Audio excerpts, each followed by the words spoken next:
সমস্ত দুঃখ কষ্ট তাকে কখনো স্পর্শ করে না। তাহলে আল্লাহও কিন্তু বলেছে আমাকে কোনো দুঃখ কষ্ট বেদনা স্পর্শ করতে পারে না। এই পৃথিবীতে থেকে আমাকে কেউ গালমন্দ করেছে, যদি আমার মধ্যে সেই গালমন্দটা লেগে যাইতো তাহলে তাকে আমি শাস্তি দিয়ে দিতাম।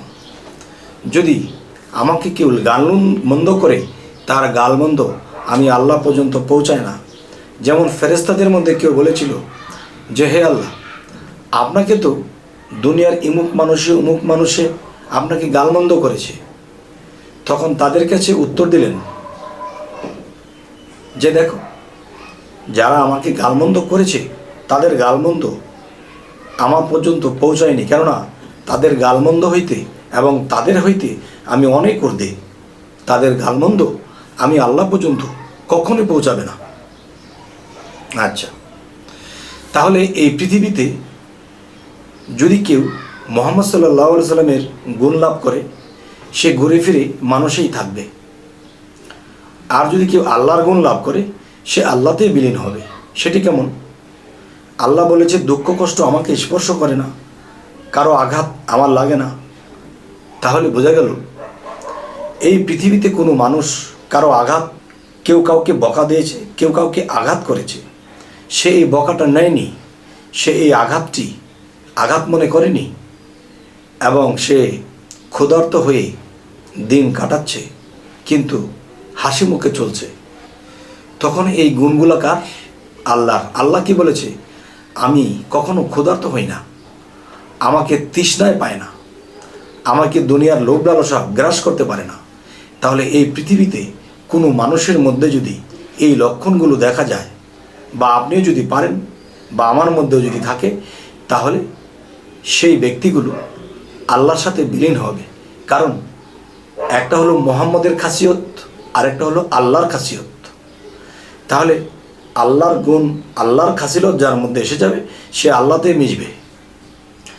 তাহলে হে সমস্ত জগতবাসী, আজকের এই আলোচনাটি আপনাদেরকে কি বোঝাতে চাইলাম? কেউ যদি চায় যে আমি পৃথিবীতেই থাকব, আমি মানব সেবা করব, ভালো কিছু করব, হ্যাঁ করেন। মুহাম্মদ সাল্লাল্লাহু আলাইহি সাল্লাম তাই করেছেন এবং মুহাম্মদের গুণ লাভ করা হলো। এরপর যদি কেউ চায় আল্লাহতে বিলীন হব, তাহলে সেই ব্যক্তি এটাই করতে হবে। আল্লাহর কি গুণ আছে? আল্লাহকে বকলে লাগে না, আল্লাহ ক্ষুধার্ত হয় না, আল্লাহ তৃষ্ণা হয় না, আল্লাহ কারো মুখাপেক্ষী নয়। এই পৃথিবীতে এমনও ওলিয়া আউলিয়া পাগল ফকিরের মধ্যে এমন কেউ আছে যে তারা কারো মুখাপেক্ষী নয়,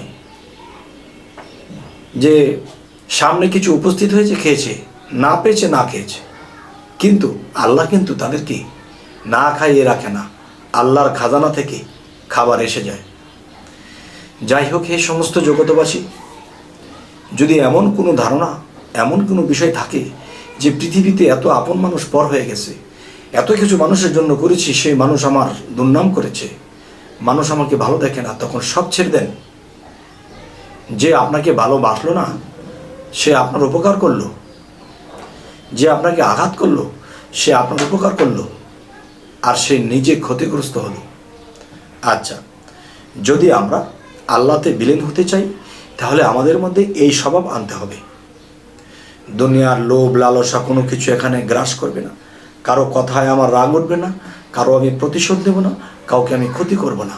তখন কি হবে? তখনই এটা হবে যে আল্লাহ পরিষ্কার, আপনিও পরিষ্কার। তখন দুনিয়া আপনাকে আঁকড়ে ধরতে চেয়েছিল, আপনি সেটা ছেড়ে দিয়েছেন। তখনই আপনি আল্লাহতে বিলীন হবেন। আর আল্লাহতে বিলীন হওয়া লোকগুলোই মুক্তিপ্রাপ্ত। আল্লাহ যেরকম মুক্ত, আপনিও মুক্ত হয়ে যাবেন। যাই হোক, আজকের এই আলোচনা আমার মন থেকে আল্লাহ যতটুকু তৌফিক দিয়েছে করলাম, কিন্তু কী ধরনের আলোচনা আপনারা চাইছেন অবশ্যই আমাকে জানাবেন এবং আমাদের চ্যানেলটিকে সাবস্ক্রাইব করে রাখবেন, পরবর্তীতে যেন ভালো আলোচনা এনে দিতে পারি। আল্লাহ হাফিজ।